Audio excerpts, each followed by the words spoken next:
Vamos então dando sequência ao estudo do nosso livro Devação do Invisível. Esse é o nosso terceiro encontro do capítulo 9, As Virtudes do Consolador. Nós temos estudado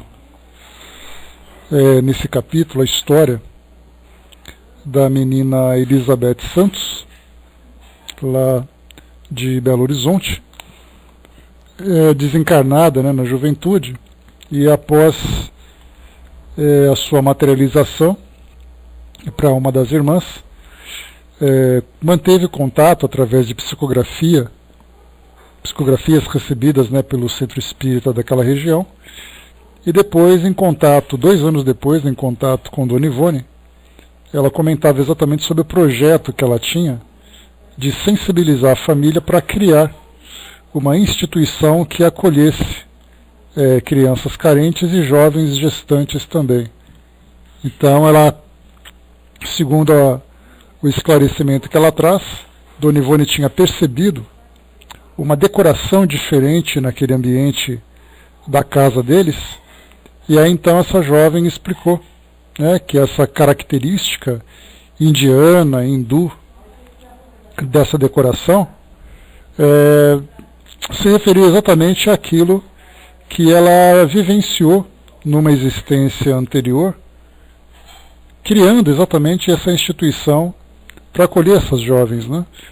Então, Dona Ivone trava essa conversa com ela, tratando essa questão, e é exatamente isso, mas ela na última passagem, Dona Ivone perguntou aqui para ela, que nós vimos, se ela poderia contar um pouquinho mais sobre a história dela na Índia, já que ela era europeia, mas tinha vivido naquela região.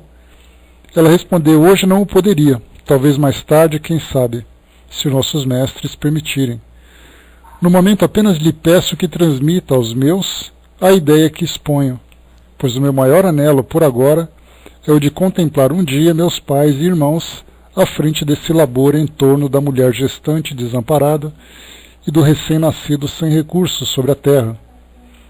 Enquanto eu e mais alguém do espaço dirigiremos a obra espiritualmente.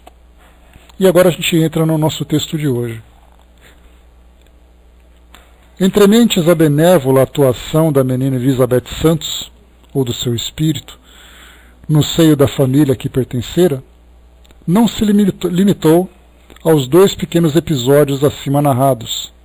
Dir-se-ia que ela se transformara também no anjo bom dos seus familiares, e que sua missão entre os mesmos implicava a preocupação de atraí-los para os sublimes meditações espirituais. Dissemos acima, e repetimos, que, excetuando-se o chefe da família Santos e sua consorte, nenhum outro membro da mesma se interessa pelos assuntos psíquicos, existindo até mesmo alguns com acentuada aversão à crença espírita. Não obstante, da época da primeira aparição da menina Elizabeth até o momento em que acrescentamos o presente parágrafo ao capítulo escrito há 3 anos, acontecimentos significativos se sucederam no seio daquela família. Resoluções arrojadas, tomadas por seus pais e irmãos, criaram uma organização beneficente de alto alcance na formosa capital mineira, organização que, sob o nome de Cruzada do Bem Elizabeth Santos, leva ao auxílio fraterno, material e moral, aos leprosários e a necessitados albergados em outras instituições de assistência social.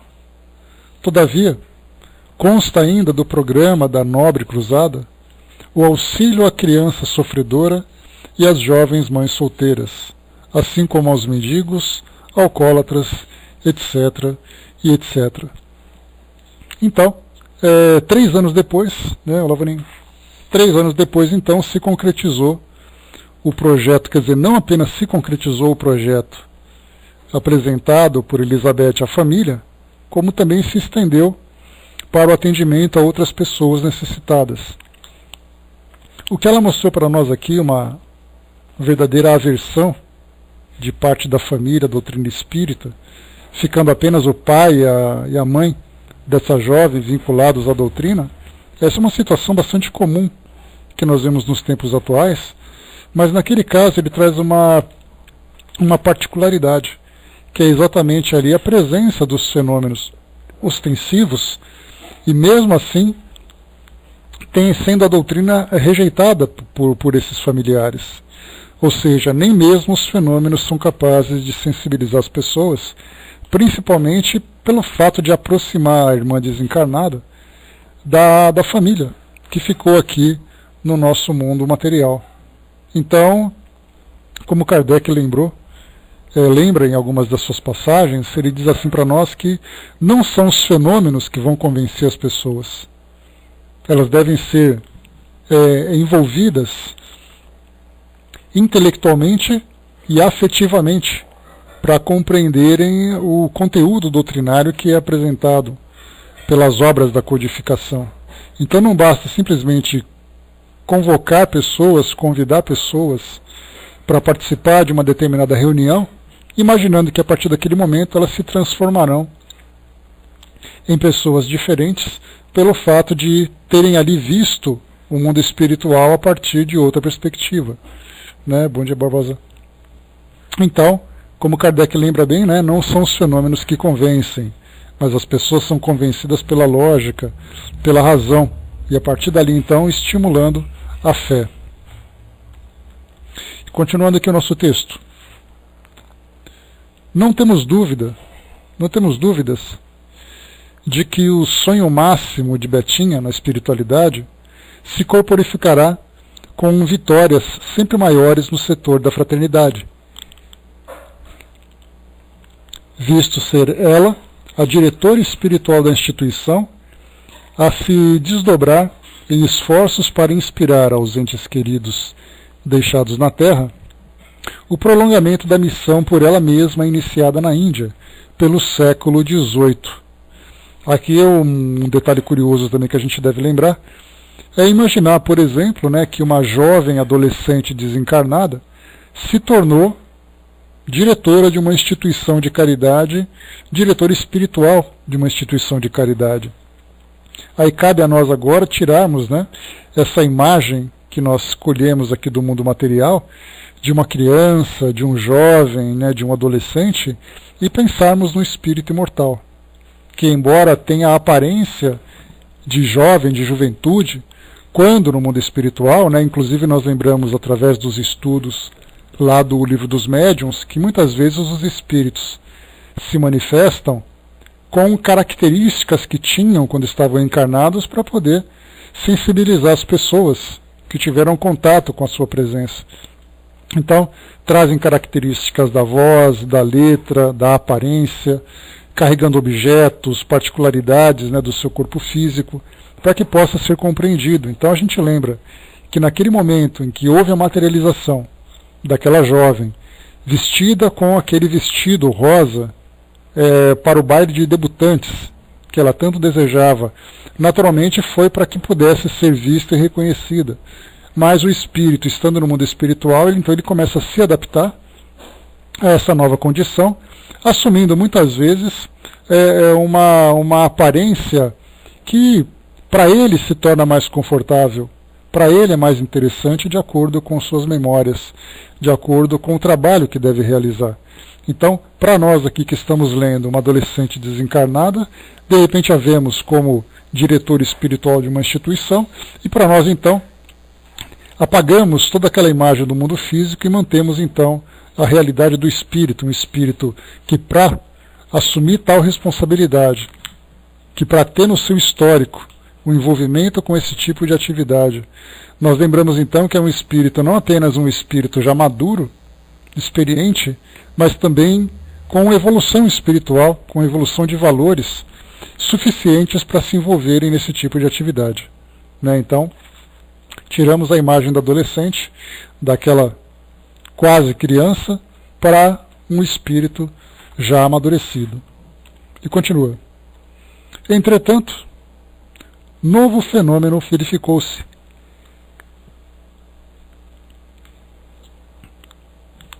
Verificou-se posteriormente no Solar Santos, em Belo Horizonte, tendo como principal atuante ainda a entidade Betinha, que parece, com efeito, insistir em atrair as atenções dos parentes para os fatos espíritas.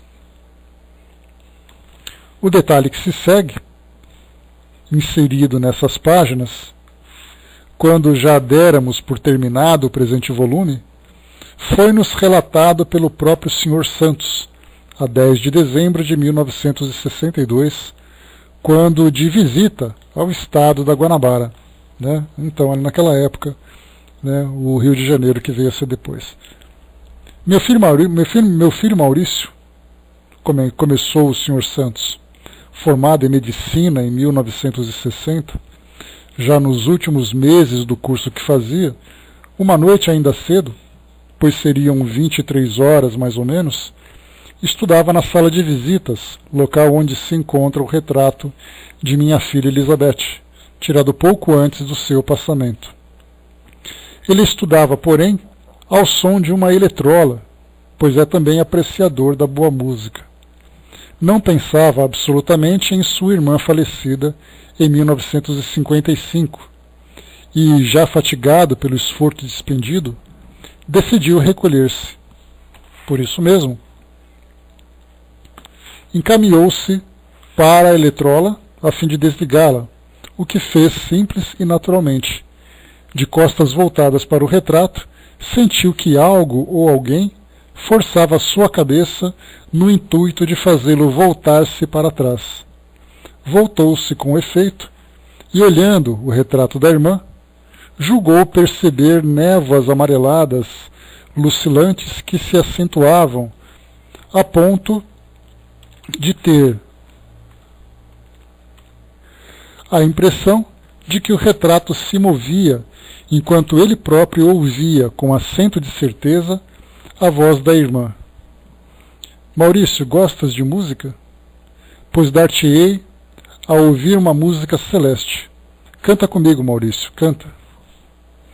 Então, o jovem doutorando ouviu a irmã cantar linda e intraduzível melodia, como jamais ouvira.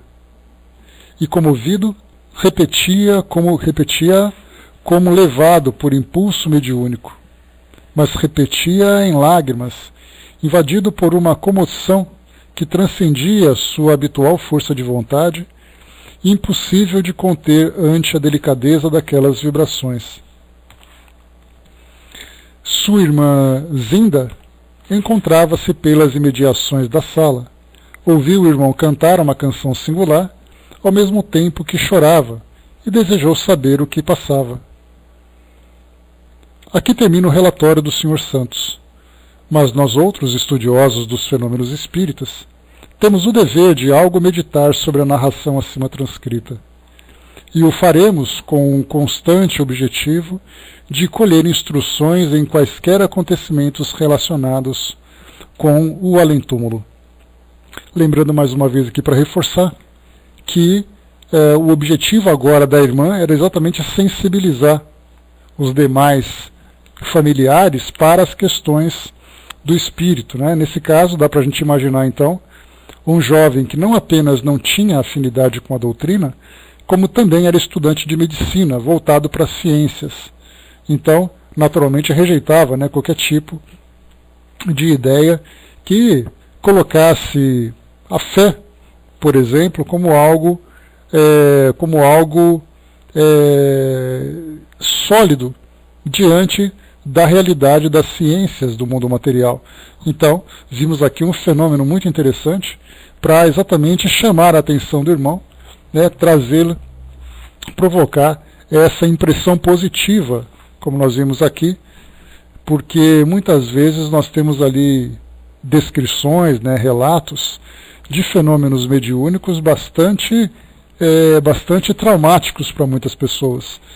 Então, nesse caso, nós tínhamos não apenas na primeira aparição, quando ela se materializou vestida, né, com toda aquela beleza, agora também, nesse tempo todo, quase 5 anos depois, ela se manifesta para o irmão, através desses fenômenos ostensivos, dentro de uma situação prazerosa, de uma situação bonita, para evitar exatamente qualquer tipo de trauma, principalmente para quem já tem essa certa aversão.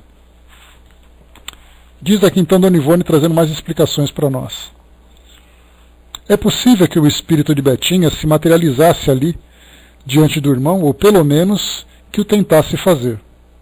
Como o fato, porém, não foi suficientemente constatado pelo vidente, que sentiu dúvidas em afirmar se realmente vira a imagem da morta ao lado do retrato, passaremos por alto sobre a materialização.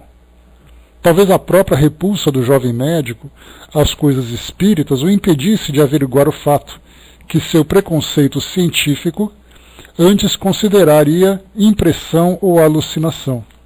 De qualquer forma, porém, o fenômeno realmente não se poderia realizar com visos de certeza, dado que a sala profusamente iluminada dificultaria a condensação dos elementos fluídicos necessários ao espírito para mostrar-se com toda clareza, já que ele necessita de penumbra para tornar visível a própria imagem astral. Aqui nós temos uma nota de rodapé, vamos a ela, só um instantinho. Diz aqui para nós, os mestres das pesquisas espíritas no setor de materialização das almas desencarnadas, como William Crookes, Robert Dale Owen, Alexandre Aksakov e outros, conseguiram materializações à própria luz do gás, ou à claridade da lâmpada a querosene, o que indica não ser indispensável a escuridão completa. No Brasil, Carlos Mirabelli, médium de extraordinárias forças psíquicas, conseguiu materializações à plena luz do dia, debaixo de rigorosa fiscalização. A escuridão completa será necessária apenas ao médium, que permanecerá resguardado da luz por uma cortina de tecido escuro, e isso quando suas forças psíquicas forem insuficientes. Vide Fatos Espíritas, de William Crookes, Região e Litígio entre um Mundo e o Outro, de Robert Owen, e Animismo e Espiritismo, de Alexandre Aksakov. Eu tenho esse livro, ganhei inclusive da nossa querida Miriam. Ela me presenteou com esse livro Fatos Espíritas, que é um livro pequeno, mas que traz para nós ali relatos bem interessantes. Vou ver se um dia a gente pega aqui para poder estudarmos um pouquinho mais sobre os fenômenos espíritas. Apesar de que a gente lembra sempre, essa fase das experimentações, dos estudos sobre os fenômenos, eles eram interessantes no início do nosso contato com a doutrina espírita, exatamente para entendermos esses fatos que até então eram considerados de sobrenaturais. A partir do momento em que se tornam comuns, o nosso propósito se volta agora para os estudos morais, para os estudos dos evangelhos, para os estudos a respeito da existência que nós temos hoje. Então, se muitas vezes nos prendermos a esses estudos de fenômenos, será curioso para nós apenas a título de curiosidade, porque pelo fato de já termos avançado nos nossos estudos, ele acaba ficando em segundo plano. Diferentemente daquilo que nós vimos na época em que Dona Ivone menciona, final do século XIX, começo do século XX, onde nós tivemos ali estudiosos na Itália, na Inglaterra, na Rússia, fazendo estudos bastante sérios sobre os fenômenos, porque nessa época, nós lembramos sempre, havia a necessidade de trazer esse conhecimento a público com o objetivo de convencer as pessoas. Então nós lembramos daquelas etapas em que a doutrina espírita foi se desenvolvendo, o primeiro chamando atenção pelos fenômenos, depois naturalmente trazendo para nós ali comunicações mais tangíveis, ou seja, com informações mais concretas por parte dos espíritos, para poder convencer as pessoas de que aquilo é uma realidade, não simplesmente uma farsa. Aqui Dona Ivone comenta com Carlos Mirabelli, falando sobre os fenômenos espíritas que eram estudados aqui no Brasil, e colocando exatamente um médium atrás de uma cortina para que possa se preservar da luminosidade que acabaria prejudicando o fenômeno. Então, mais uma vez, nós lembramos que isso gerava muita desconfiança naquela época, porque, conforme nós já tínhamos visto, 1830, mais ou menos, 1840, na Europa, o grande entretenimento que se tinha naquela época eram exatamente os teatros. Então nós tínhamos ali os ilusionistas, como Kardec lembra, né, prestidigitadores, né, e nós, na atualidade, chamamos de ilusionistas. Então faziam ali os seus truques, todo mundo sabia que era truque. Então, naturalmente, um ou outro sempre procurava trazer ali alguma coisa que o destacasse, que fizesse com que ele tivesse um elemento a mais. Então surgiu ali depois o controle da eletricidade, né, para fazer ali provocar ali alguns fenômenos, e naturalmente o contato com os mortos, principalmente na Europa, quando nós tivemos ali um paralelo do surgimento dos fenômenos das mesas girantes, dos estudos da própria doutrina espírita, e junto a isso, né, num caminho paralelo, os espetáculos teatrais. Então acabavam juntando aquilo que era estudado pelos fenômenos, que provocava nas pessoas tantas impressões, com esses truques. Então, na verdade, nós tínhamos ali muitas vezes truques muito bem elaborados, trazendo a presença de espíritos, como nós vimos, né, já comentei com vocês, naqueles filmes O Grande Truque, ou então O Ilusionista. São dois filmes que falam bastante sobre o contexto daquela época, em que nós tínhamos ali as apresentações. Então, em especial no filme O Ilusionista, nós tivemos ali uma simulação da presença de um espírito que havia, né, de uma pessoa que havia desencarnado. Isso através de projetores, porque o cinema também era uma novidade. Então, as projeções, a eletricidade, a ideia da presença dos espíritos, tudo isso fazia parte daquela realidade. Então, quando se ia estudar sobre a veracidade da doutrina espírita a partir dos fenômenos, a primeira ideia que se tinha era exatamente levantar essa desconfiança de um possível truque. Então nós tínhamos ali mecanismos diversos, nós tínhamos pessoas que eram superdotadas, né, em termos de intelecto, de memória, para trazer ali alguma informação. Então tudo isso era considerado naquela época. Então, não exatamente sobre charlatanismo a princípio, porque o charlatão é aquele que diz ter contato com o mundo espiritual para poder se beneficiar. Mas nós tínhamos ali muitos daqueles apresentadores dos teatros, daqueles ilusionistas, que usavam esses truques para entreter o público que se encontrava ali presente. Nós tivemos também médiums que aproveitaram dessa onda para se beneficiar, como, por exemplo,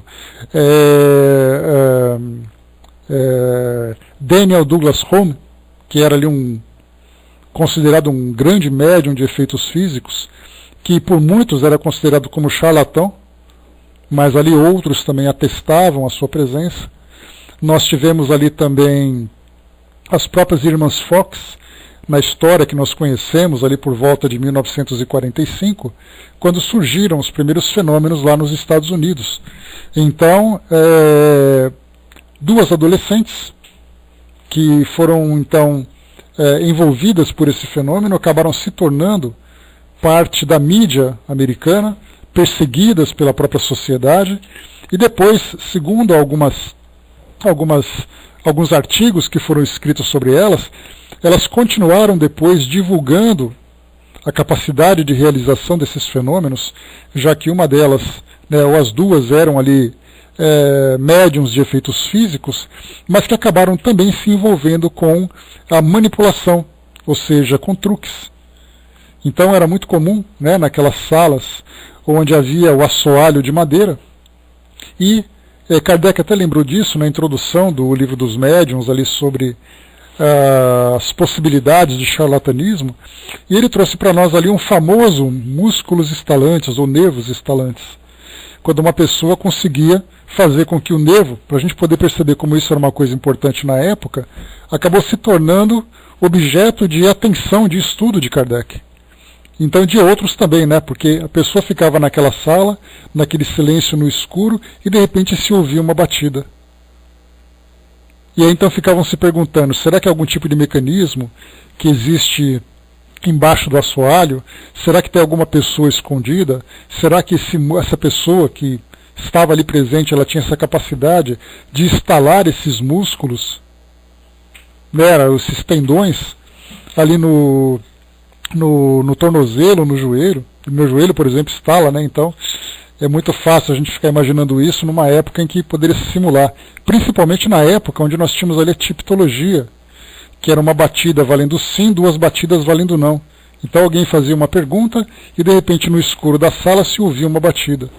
Então as irmãs Fox foram envolvidas em muitos escândalos naquela época, né? Inclusive eu tenho uma coleção que fala sobre questões sobrenaturais, e tem ali pelo menos umas 8 páginas dedicadas desse livro, que é um livro grande inclusive, somente às irmãs Fox. E também depois umas outras tantas a Daniel Douglas Home, falando sobre as materializações, sobre os fatos da época, né? Então é bem interessante a gente conhecer um pouquinho dessas histórias, né? Exato, André, né? Porque tudo que é começo é novidade, né? Então, isso inclusive, como nós lembramos, o nosso conhecido ilusionista, né, o Harry Houdini, que também, né, ficou famoso por todos os truques que ele fazia, ele acabou se tornando naquela época, como nós já vimos, um caçador de médiuns falsos. Então ele tinha ali a necessidade de contato com a sua mãe, por quem ele tinha muita afinidade e tudo mais. E aí então, tendo contato com alguns médiums, né, inclusive a esposa do nosso bom e velho Arthur Conan Doyle, né, o nosso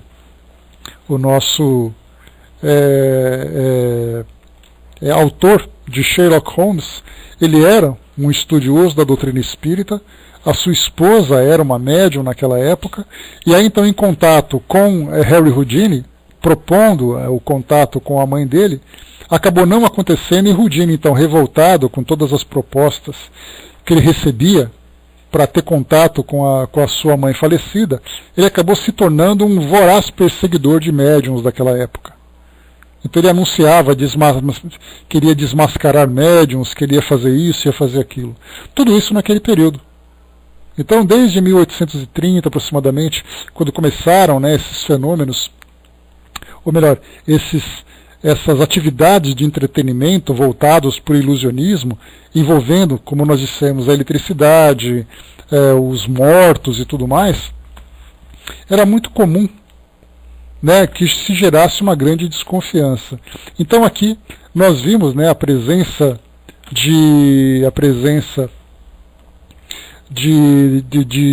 desses fiscais, vamos dizer assim, que davam toda a atenção para, antes de verem o fenômeno propriamente dito, para controlarem o ambiente, controlarem as pessoas, para evitar exatamente esse tipo de prática de ilusionismo ou de charlatanismo.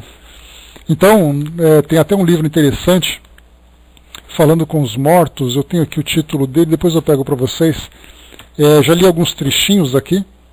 Ele foi publicado pela Federação Espírita Catarinense, e isso na década de 1930, 1940 aproximadamente. E esse livro, né, de presente do nosso querido amigo Vidal, ele traz para nós várias atas de reuniões que eram realizadas naquela instituição, lá em Joinville. Então, nessas atas mostrava exatamente quem eram os presentes, colocava a profissão desses presentes, porque era importante você mostrar qual era a ocupação das pessoas para atestar a sua idoneidade. Depois colocava exatamente o ambiente, de que forma que ele era controlado. Então eles usavam jaulas com chaves para prender as pessoas lá dentro, ou então prender objetos para mostrar que era possível tirá-los lá de dentro. Pessoas que eram amarradas, pessoas que eram acorrentadas. E nós lembramos que o próprio William Crookes, né, Gabriel Delany também fizeram estudos de fenômenos de materialização utilizando esses mesmos recursos para poder atestar o controle da situação para evitar charlatanismo. Então pessoas amarradas, pessoas enjauladas, acorrentadas, para poder mostrar que elas não podiam fazer nada. Até porque o ambiente ele tinha que ser meio que escuro, muitas vezes até na total escuridão. Ele tinha que ser nas sombras, né, com pouca luz, e muitas vezes em total escuridão. E no escuro a gente lembra, né, que objetos podem voar, vozes podem ser ouvidas, etc. e tal. Então por isso todo esse cuidado naquela época. Passada então essa fase dos fenômenos, nós começamos principalmente a partir dos trabalhos de Chico Xavier. Isso especialmente, né, com mais presença a partir de 1940, quando nós tivemos ali o lançamento do livro Nosso Lar. E ali começamos então a fazer um estudo muito mais voltado para a comunicação com o mundo espiritual, para a evangelização, do que a preocupação com os fenômenos. Então nós podemos perceber que poucas foram as pesquisas, poucos os cientistas que se apresentavam para fazer essas investigações. Então é como se tivesse assim, como se os fenômenos tivessem caído de moda. E ficaram apenas então os estudos propriamente dito. Depois vieram aqui os livros então do Chico, os livros do Divaldo, os livros do Raul, outros tantos e tantos e tantos romances que foram publicados, livros de Dona Ivone. No caso dela, ela conta para nós alguns desses fenômenos para estudarmos a capacidade mediúnica que ela tinha. Mas para a maioria dos leitores, os romances já eram suficientes apenas para trazer essas primeiras noções, esse primeiro entendimento sobre o mundo espiritual. Então, é importante a gente estudar um pouquinho desse contexto histórico para saber exatamente do porquê das coisas acontecerem dessa ou daquela forma, né, nas épocas, né, que vieram desde o início dos primeiros experimentos. Continuando aqui para nós então, vamos lá. Falava sobre a materialização, né, da jovem Elizabeth para o irmão, que talvez ele não tivesse visto com clareza, porque estava muito claro no ambiente. O que é certo, no entanto, é que as névoas foram vistas e confirmadas, reunião do ectoplasma, o que indica início de uma materialização idêntica à contemplada por Eunice no terceiro dia após o decesso de Betinho. Lembrando, né, que há 5 anos, a partir dessa data que Dona Ivone relata para nós aqui, 3 dias após a desencarnação de Betinho, então ela se materializou, começando com aquela névoa, aquela fumaça de fluidos que começava então a se condensar, começava a tomar forma, até que o espírito se manifestava de uma forma clara. Aqui nesse caso a névoa foi observada, mas não foi concretizada, vamos dizer assim. E continua. E o que, além do mais, não deixou dúvidas, foi o fenômeno de voz direta, então produzido com eficiência, pois o jovem afirmou ter ouvido a voz da irmã, convidando-o a acompanhá-la na música do céu que passou a entoar. Então, a gente lembra que o fenômeno de voz direta, porque nós temos ali, né, uma diferença entre a audiência do médium e a voz direta. A audiência é como se o espírito conversasse mentalmente com o médium e este então tinha a impressão de que tinha ouvido um som. No caso da voz direta, é uma voz presente no ambiente em que todas as pessoas, mesmo que não tenham faculdade mediúnica ostensiva, são capazes de ouvir. E aí nós temos ali vários relatos, né, de situações em casas assombradas, onde se ouve assim aqueles gemidos, aqueles gritos nos corredores e todas essas histórias, naturalmente pelo fato dessa voz ser ouvida por todas as pessoas presentes, nós entendemos então como voz direta. E nesse caso, mais uma vez, há a necessidade de um médium de efeitos físicos para que isso aconteça. Já que a voz está se materializando, então há a necessidade da doação de fluidos para que isso aconteça. Até porque a gente lembra que a voz direta, como Kardec lembrou no livro dos médiuns, há a necessidade praticamente de uma elaboração de o sistema fônico completo que nós temos aqui, né? Ou seja, cordas vocais, vento, né? A estrutura bucal, para que possa ali emitir os sons, isso de uma forma fluídica. Para nós, claro, é uma coisa curiosa, poucas pessoas tiveram a oportunidade de ver isso acontecer, mas as explicações são exatamente essas. Continua. Zinda estaria por perto, realmente, pois veio ver quem estava na sala cantando. Seria, portanto, poderoso médium, inconsciente das próprias faculdades, visto não ser espírita, dando motivo à revelia da própria vontade ao novo fenômeno, como já acontecera no primeiro, em 1955. Isso Zinda, irmã de Elizabeth, por ela estar presente no ambiente, ela era exatamente a médium doadora desses fluidos, embora fosse inconsciente, e inclusive, né, isso aconteceu contra a própria vontade. Então a gente lembra, no primeiro caso, quando a Elizabeth se materializou, a irmã Eunice viu a materialização, enquanto Zinda se encontrava ali dormindo inconsciente. E a explicação trazida por Dona Ivone, né, que conhecia o contexto daquela época, era exatamente que a médium, né, o médium, quando se encontra nessa condição de doação, ele fica então inconsciente exatamente para que isso não prejudique a doação, porque ele consciente acabaria tendo dificuldade. Já que nesse caso ele estava por perto, mas houve a doação do fluido sem que tivesse essa consciência. Aliás, nós lembramos sempre, né, que os espíritos comentam que dos trabalhos que são realizados nas casas espíritas, muitos daqueles que se encontram presentes durante as palestras são doadores de fluidos. E os espíritos então coletam esses fluidos exatamente para trabalharem com cura. São relatos que chegam para nós de livros que foram psicografados, falando sobre esses bastidores das reuniões espíritas. Então, muitos são doadores sem se darem conta disso. Continua. Até porque, Andréa, há quem diga, não vi nada que afirmasse isso, né?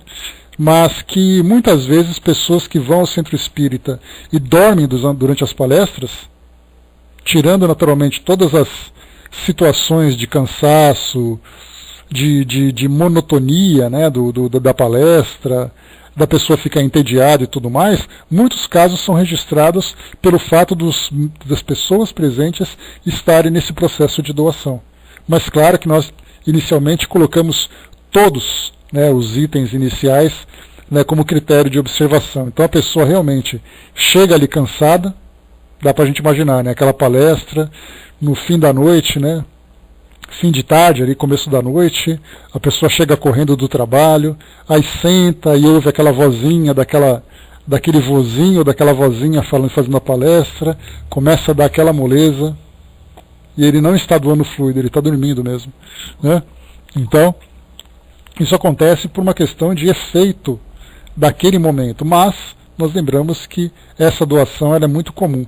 E as pessoas muitas vezes fazem a doação sem necessariamente dormirem, sem necessariamente sentirem sono. Mas tem ali o bocejo, outros ficam mais ativos e mesmo assim conseguem doar esses fluidos e tudo mais, né? Continuando.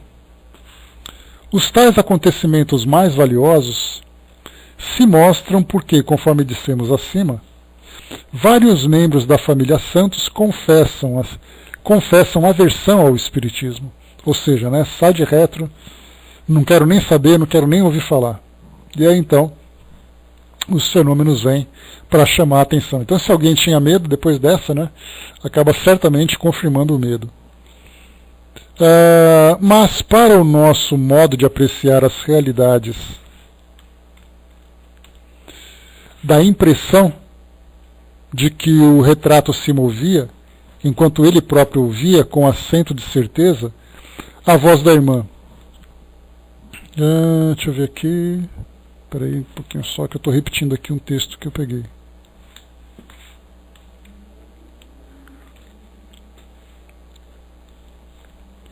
Só um instantinho, gente, que eu acabei me perdendo aqui no meu texto.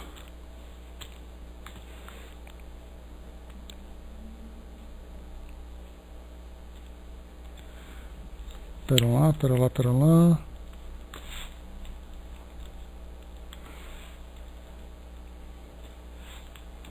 Só estou ajustando aqui, só um instantinho.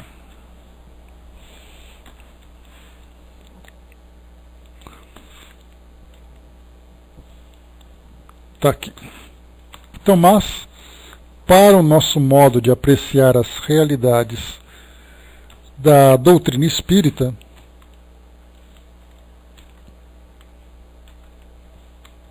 que pronto.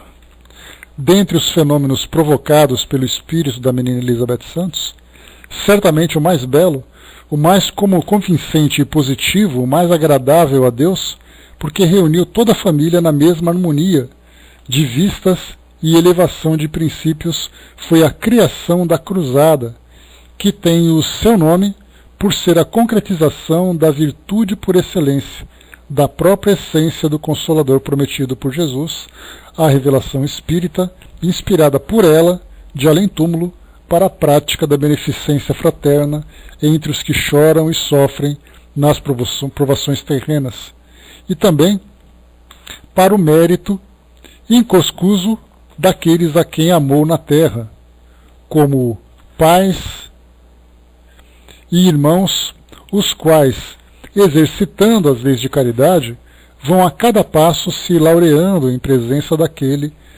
que proclamou o amor ao próximo como eterno tema de redenção. Então aqui uma bela história que nós vimos tratando desses fenômenos, mas muito mais do que isso, o objetivo maior, o objetivo mais importante, que é exatamente essa transformação, essa moralização da família e a aproximação, naturalmente, dos familiares junto à doutrina espírita. Só um instantinho aqui. Continuando aqui. Para aqueles que apenas estudam os fenômenos a título de curiosidade, nós lembramos sempre que grande parte daqueles que se aproximam da doutrina espírita se aproximam devido à curiosidade por esses fenômenos. Agora, de tempos para cá, nós tivemos de tempos principalmente a partir dos trabalhos realizados por Kardec, nós tivemos, por Chico, desculpem, nós tivemos as comunicações com os desencarnados. Então nós lembramos ali das tantas cartas que foram psicografadas, dos tantos livros que foram publicados com essas psicografias. Então muitas pessoas começaram a interpretar a doutrina espírita como sendo uma doutrina que fala com os mortos. Simplesmente assim. Então esse é um dos destaques que nós temos. Aliás, nós já chegamos a conversar sobre isso, que para muitos de nós que nos aproximamos da doutrina espírita, ela tem ali o seu aspecto, ela tem ali a sua importância a partir daquilo que é para nós o objeto de interesse. Então, por exemplo, algumas pessoas se aproximam da doutrina espírita por causa de psicografias, outros se aproximam por causa de curas, pois frequentaram centros espíritas pedindo ajuda. Nós tivemos ali outros que se aproximam por uma questão de orientação familiar, desde a evangelização, e acaba indo meio que pela tradição, pelo hábito.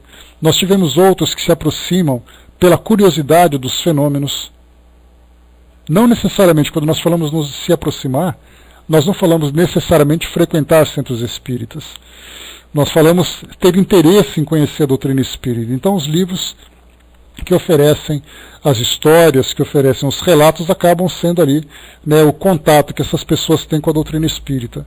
E somente depois de ultrapassada essa primeira fase, como por exemplo aqueles que receberam as comunicações, aqueles que receberam curas, aqueles que tiveram contato com os fenômenos, temos ali uma parcela, não muito grande, lamentavelmente, daqueles que se interessam em conhecer de fato a filosofia espírita. Então apenas estudam ou apenas se aproximam enquanto há necessidade ou de acordo com aquilo que é de interesse. Passando essa fase, tudo volta ao normal. Basta a gente lembrar também da própria procura que muitas pessoas têm do atendimento fraterno. Seja no ambiente virtual, seja no ambiente físico. Ela procura então uma orientação. A partir do momento em que foi sanado aquele problema que a pessoa tinha até então, ela se distancia de novo. Então são poucos, lamentavelmente, que dão continuidade ao aprendizado da doutrina espírita. O que o que é necessário paciência por parte dos espíritos, já que eles procuram sempre nos incentivar nesse aprendizado, não para fazer ali um trabalho de proselitismo, de fazer com que uma pessoa se torne adepta dessa ou daquela religião, mas exatamente para fazer com que ela se transforme, com que ela se moralize, independente da religião que ela siga. Mas, como nós lembramos sempre, que há uma necessidade muito grande ainda da nossa parte, né, na nossa condição evolutiva, de estarmos vinculados a instituições, de estarmos vinculados a filosofias, a termos ali representantes, né? Então, por isso, nós vemos que, por não conseguirmos ainda nos desprender desses hábitos, então as instituições estão aqui presentes para nos ajudar. Então, faltando exatamente ali o maior esclarecimento, que é a transformação pessoal de cada um. A Sandra colocou, né, costumo cochilar em reuniões, mas isso atrapalha alguma coisa? Meu espírito fica acordado, né? Olha, Sandra, a gente gostaria muito que assim fosse, né? Porque, na verdade, quando nós estamos presentes no ambiente, nós naturalmente somos envolvidos pelas vibrações, mas não necessariamente nós conseguimos captar aquilo que é transmitido, né? Por isso a recomendação sempre que, se por acaso nós temos essa sonolência, né, que nós fiquemos em pé, que nós fiquemos ali numa posição dentro do salão, ali num local onde não favoreça essa nossa tranquilidade, né? Tem gente que gosta ali, adora uma parede, né, para ficar encostado. Então, se encostar naquela parede ali, ela é mortal. Então, não necessariamente, porque a gente lembra sempre que esse torpor, que muitas vezes nos atinge durante os estudos, é um torpor que não é apenas físico, muitas vezes é um torpor também espiritual. Basta a gente lembrar nos estudos que nós fizemos sobre a emancipação, o desdobramento durante os sonos, nós tivemos ali relatos interessantes que muitos espíritos, muitas pessoas que durante o sono passam por esse processo de emancipação, elas não fazem grandes viagens, né, como se imagina. Aquela viagem astral, vai para longe, porque vai trabalhar enquanto está dormindo. Muitas vezes ela, como espírito, ela fica ali inconsciente junto com o corpo. Muitas vezes ela se senta na beira da cama e fica ali pensando na vida, fica ali meio zonza, meio atordoada, porque o efeito do corpo físico sobre o espírito ainda é muito grande. Então, nem sempre o fato de nós estarmos desligados fisicamente, né, ou inconscientes fisicamente, significa que nós estaremos atentos espiritualmente. Pelo contrário, dada a nossa condição, nós somos muito mais suscetíveis a sofrer a influência desse torpor do que nós separarmos as duas coisas. No caso de Dona Ivone, por exemplo, ela comenta que durante os estados de transe mediúnico que ela vivenciou, ela então tinha lucidez do que acontecia. Então essa lucidez, na verdade, é uma exceção, porque a regra é nós continuarmos sofrendo essa influência. Então, sempre ali ficarmos atentos, né? A Vaninha lembrou aqui, né, quando estou lá no abrigo e subo para as reuniões do altivo, basta começar a ler uma página inicial para eu começar a ficar vesga de tanto sono, né, um sono incontrolável. Então, na verdade, é essa a importância, né? O próprio Divaldo, uma vez, ele respondeu a uma pergunta que foi encaminhada por uma espírita, que ele falava assim, né, mas Divaldo, todas as vezes que eu vou fazer a minha prece antes de dormir, eu durmo antes e não consigo terminar. O que eu posso fazer? A resposta dele foi clara, então faça antes de você ir para a cama. Porque você deita na cama, fica ali bem aconchegada no travesseiro, se cobre naquele dia de frio, bem gostoso, aí você quer fazer a prece. Aí o sono vem arrebatador, né?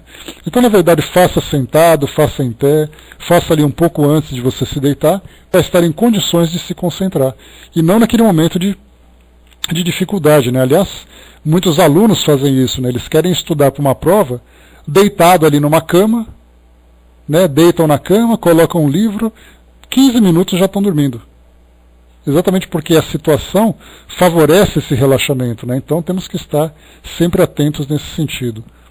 A Fraterna lembrou, né? Eu sou doadora de energia, muitas vezes quando bocejo, né? Sei que fui sugada, vampirizada, né? Me afasto e e repondo a energia perdida, né? Então, para quem, médiums, né, que tem essa facilidade de desprendimento de fluidos, acabam passando por essas experiências, muitas vezes assim bastante problemáticas, vamos dizer assim, né? Vamos lá. Curioso é que assim que acabam, passes, fazem a prece final, volta ao normal, né? Porque acabou aquele momento de concentração. Porque é hora de todo mundo se movimentar, todo mundo ir embora e coisa e tal. Aí não há quem não desperte. Muito bem, vamos lá então. Capítulo número 10, é o nosso último capítulo já, hein? Chegando aqui no fim dessa nossa obra, Os Grandes Segredos do Além. Então daqui aí algumas 3 ou 4 reuniões nós já estaremos em novo livro, também da Dona Ivone na sequência, né? Eu não me recordo se nós vamos estudar o Recordações da Mediunidade ou a outra obra dela, mas depois eu pego direitinho a informação para estudarmos. Muito bem, então aqui os grandes segredos do além. Influem os espíritos em nossos pensamentos e em nossos atos? Pergunta que nós conhecemos lá do Livro dos Espíritos 459, se eu não me engano. Muito mais do que imaginais. Influem a tal ponto que de ordinário são eles que vos dirigem. Então falamos aqui da influência que os espíritos exercem sobre nós, trazendo para nós ali sugestões, ideias, e que nós, com toda facilidade, acabamos então seguindo. Então o espírito, os espíritos nos conduzem, não apenas durante os nossos percursos, mas também durante as nossas decisões e as nossas ideias. Então isso positivamente como negativamente. De um modo geral, mais negativamente, né? Porque nós somos mais ligados aos interesses do mundo material, indo exatamente contra o caminho dessa elevação, dessa transformação que todos nós desejamos, né? Então os espíritos mais próximos a nós, os espíritos amigos, procuram nos incentivar a essa mudança positiva, né, de atitudes, enquanto os espíritos mais materializados procuram fazer com que nós nos interessemos cada vez mais aqui pelo nosso mundo material. E continua. Como distinguirmos se um pensamento sugerido procede de um bom espírito ou de um mau espírito? A resposta: estudai o caso. Os bons espíritos só para o bem. Aconselham: compete-vos discernir. Eis então aí a grande questão. Porque muitas vezes nós, embora tenhamos já discernimento sobre aquilo que é o certo e aquilo que é o errado, nós eventualmente, nós geralmente optamos por aquilo que é errado, né, dentro desses padrões morais mais elevados, né? Então nós nos interessamos por aquilo que o mundo desperta em nós esse interesse, né? Então desejamos ali no nosso ambiente familiar, no nosso ambiente social, profissional, no nosso ambiente religioso, dependendo de onde se frequente, do nosso ambiente acadêmico. Então nós estamos ali nos relacionando com pessoas e temos sempre esses valores mais elevados ainda em desenvolvimento. Então, muito mais sólido em nós se encontram o egoísmo, a vaidade, o orgulho. Então fica muito fácil por parte dos espíritos instigar isso em nós. Então, somos muito mais suscetíveis a essas influências negativas que as positivas. Mas, felizmente, nós temos ali a perseverança dos espíritos amigos, que sempre trazem para nós ideias positivas para tentar fazer exatamente com que nós vençamos essas tendências inferiores que nós temos. Próxima pergunta. Pode o homem eximir-se da influência dos espíritos que procuram arrastá-lo ao mal? A resposta: pode, visto que tais espíritos só se apegam aos que pelos seus desejos os chamam ou aos que pelos seus pensamentos os atraem.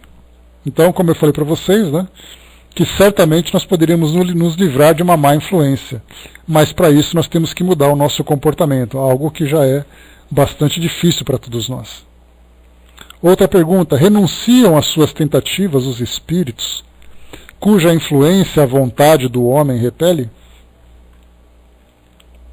Resposta: que querias que fizessem? Quando nada conseguem, abandonam o campo. Entretanto, ficam à espreita de um momento propício, como o gato que tocaia ao rato.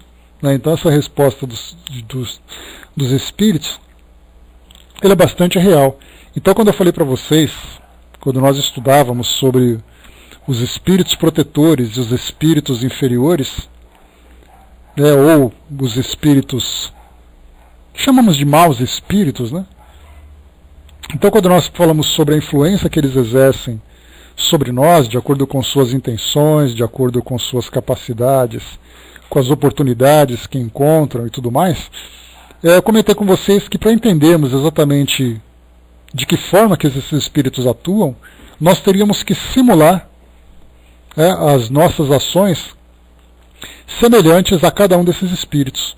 Então, se por acaso eu quero prejudicar alguém, basta eu fazer uma simulação aqui mental, naturalmente, do que eu faria para prejudicar essa pessoa, aproveitando ali das condições de influência mental, de invisibilidade, de saber ali os segredos, muitas vezes mais profundos que ele guarda na sua consciência, ou então, se eu quiser atuar como um bom espírito, o que eu posso fazer para poder auxiliar aquele encarnado, apresentando para ele as ideias nobres, estimulando-o, a vencer as suas tendências, a se desviar desses caminhos que muitas vezes levam a tantos equívocos. Então basta a gente assumir esse papel temporariamente. Vamos interpretar essa personagem. Então é muito interessante que os atores que atuam no cinema, na televisão, no teatro, costumam dizer assim que é sempre interessante você interpretar um vilão. Porque o vilão, por não ter escrúpulo, ele acaba simplesmente colocando para fora todas aquelas tendências, aquelas vontades que a nossa consciência acaba reprimindo. Mas durante uma interpretação, sendo tudo controlado, é muito fácil você fazer essa interpretação. Então imaginemos nós sendo vilões, ou imaginemos nós sendo ali os protetores. Nesse caso, nessa pergunta que Kardec coloca, o que faz um espírito quando ele percebe que não tem sucesso? Inicialmente a gente lembra sempre que é muito difícil para nós resistirmos a essas influências, tanto positiva como negativa, já que se misturam com os nossos pensamentos. O que nós percebemos na atuação dos espíritos é que eles nos estimulam naquilo que nós temos de tendência. Então, se por acaso nós temos ali um comportamento vicioso, é nesse comportamento que os espíritos vão atuar.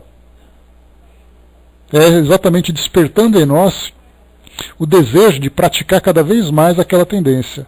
Se por acaso nós não temos uma tendência, os espíritos acabariam perdendo o seu tempo.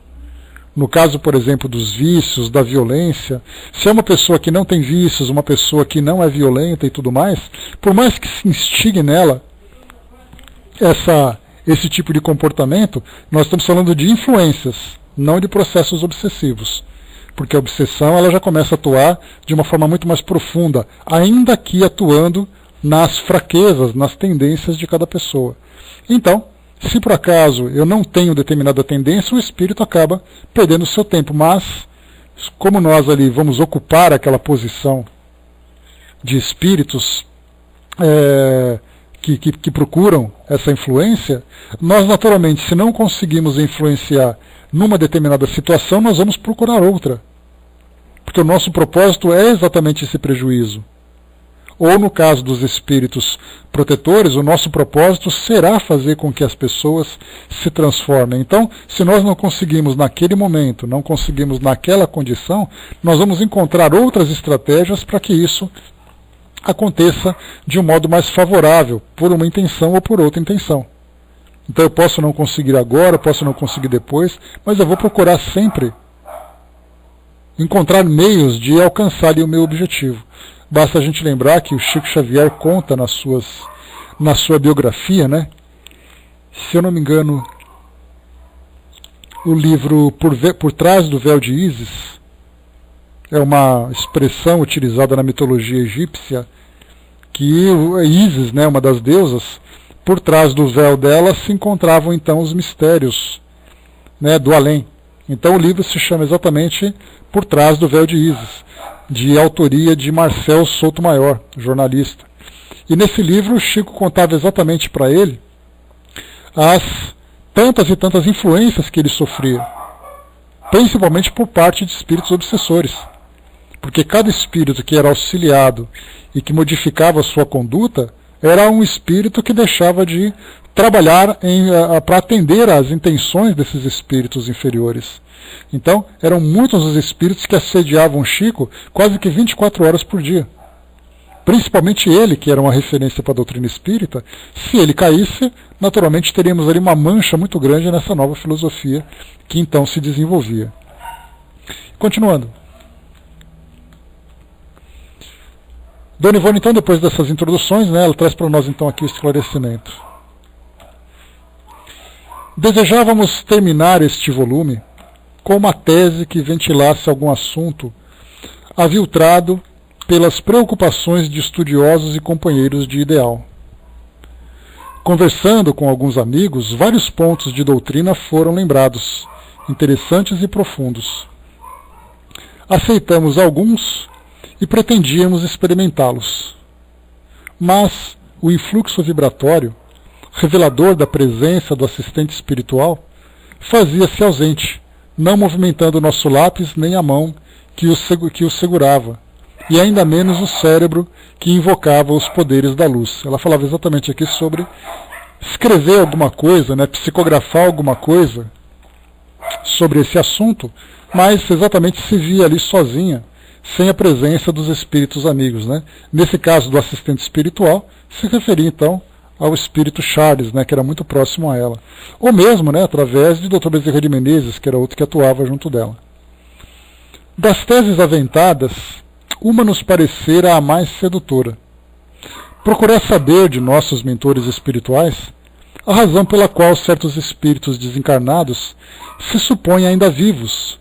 Qual o mecanismo que os leva a se considerarem homens carnais, quando, em verdade, muitas vezes, há séculos que estão separados da condição humana? Eu acho que mais próximo para nós, né, que para ilustrar essa situação, foram os filmes O Sexto Sentido e o filme Os Outros. Porque todos os demais eram espíritos que, seja filme de terror, filme de comédia, filme de romance, eram filmes em que o espírito tinha consciência da sua realidade, como no caso, por exemplo, do filme Ghost, onde nós tínhamos ali o Patrick Swayze, né, o espírito Sam, em que havia desencarnado e percebeu a sua condição e mostrava ali com todas as suas peripécias e todas as dificuldades que ele enfrentava para se adaptar a essa nova realidade. Ele era um espírito que começava ali a vivenciar essa realidade diferente. No caso dos Outros e do Sexto Sentido, nós tínhamos ali dois espíritos, né, dois grupos de espíritos, né, um de um filme e outro grupo do outro, de espíritos que não tinham condições de se verem nessa nova condição. Então, como foi lembrado aqui por Dona Ivone, nós temos aqui espíritos que muitas vezes vivem durante séculos, acreditando estarem encarnados, num tormento que muitas vezes parece ser um tormento sem fim, porque revivem uma realidade, né, uma situação que eles mesmos criam e vão ali vivendo, acreditando que aquilo faz parte da sua vida real, da sua vida como encarnado. Continuando. Ela perguntou aqui exatamente, né, qual o mecanismo que os leva a se considerarem homens carnais. Este, acrescentou um amigo, lembrando a tese, julga-se atirado ao fundo de um poço há 2 séculos. Aquele, há 1 século que fez a passagem para o invisível, mas continua montando guarda aos próprios tesouros, desdobrando-se em transações para aumentar a fortuna, certo de que continua a ser homem. Acolá mais outro, a se julgar ainda súdito de El Rei Dom João III de Portugal, ou seja, mantendo a mente retardada 4 séculos. Inclusive nós já tivemos ali algumas comunicações de espíritos que viveram na época dos romanos, que acreditavam ainda que aquela era a realidade que eles viviam. Romanos. Então nós estamos voltando aí a quase 2000 anos no tempo, ou até mais de 2000 anos no tempo. Continuando. Para quê? Qual o mecanismo de tal fenômeno? À hora costumeira dos trabalhos, fizemos a súplica, a fim de que o tema fosse explicado a contento. Todavia o lápis se mantinha impassível, sereno, e o braço e o pensamento completamente destituído de instruções e intuições. Aqui ela lembra que ela fala do braço e do pensamento, né? Porque muitas vezes ela recebia a mensagem e ela então transcrevia, não era necessariamente uma psicografia. O espírito não controlava, né, o seu corpo para poder fazer com que a psicografia acontecesse, mas eles enviavam as informações e ela mesma escrevia, lúcida, fora do estado de transe, simplesmente escrevendo. Não é nosso hábito insistir em súplicas desse gênero quando notamos que o além silencia. Insistir, pretender forçar o intercâmbio com o invisível será indisciplina que os códigos doutrinários não recomendam. É provocar a autossugestão, favorecendo o perigo do chamado animismo, porta fatalmente franqueada à mistificação. Renunciamos, pois, à tentativa e passamos a cuidar de outros afazeres, né? Aqui Kardec, ele, quando ele trouxe para nós orientações sobre o desenvolvimento mediúnico, em especial o desenvolvimento da psicografia, ele instruía as pessoas, porque muitas perguntavam para ele naquela época como é que elas podiam psicografar. E ele então trouxe de uma forma detalhada no Livro dos Médiuns que ela poderia todos os dias guardar ali alguns minutos, se sentar ali à mesa, colocando papel, lápis, segurando, fazendo ali a sua prece, guardando a sua concentração, esperando que alguma coisa acontecesse. E que insistisse nisso durante um tempo. Se por acaso não acontecesse absolutamente nada, é porque ela não tinha tendência para esse tipo de prática mediúnica. Mas, eventualmente, podia sentir ali algum tipo de pressão, algum tipo de movimento, e aí, então, nesse caso, seria só insistir. Então, o que ela coloca aqui para nós é, no caso de pessoas que desejam essa prática, essa comunicação, e acabam insistindo, mesmo não tendo de uma forma ostensiva, não percebendo de uma forma ostensiva a presença dos espíritos, eles acabam criando suas histórias. Então, basta a gente lembrar, por exemplo, quando assistimos a alguns cultos religiosos que são transmitidos pela televisão, nós vemos pessoas que cantam, que falam em línguas estranhas, pessoas que desmaiam, pessoas que têm ali esse ou aquele comportamento, tudo isso por causa de uma sobrecarga de elementos de fé. Então ela acaba se deixando envolver por aquilo tudo. Então, na verdade, nós percebemos que o fenômeno por si só, a presença dos espíritos, ou a presença de uma força do mundo espiritual junto àquela pessoa, nem sempre acontece. É ela que acaba se estimulando. Não necessariamente do êxtase, ele é conhecido para nós como um estado como um fenômeno mediúnico, em que existe ali o desdobramento. Então a pessoa se coloca naquela condição de inconsciência, depois ali o espírito se emancipa, e ali então o espírito vivencia o estado de êxtase. Que o êxtase para nós, na verdade, ele é um estado de prazer imenso. E esse prazer para o espírito é exatamente ali a presença em ambientes elevados com entidades elevadas. Então o êxtase por si só é o que o espírito sente, mas o fenômeno nada mais é do que o desdobramento. Mas nós temos pessoas que entram em convulsão. Vocês se lembram, né, de casos? Kardec estudou sobre os convulsionários lá na Argélia, ou então na Europa também, na Revista Espírita ele publicou sobre isso.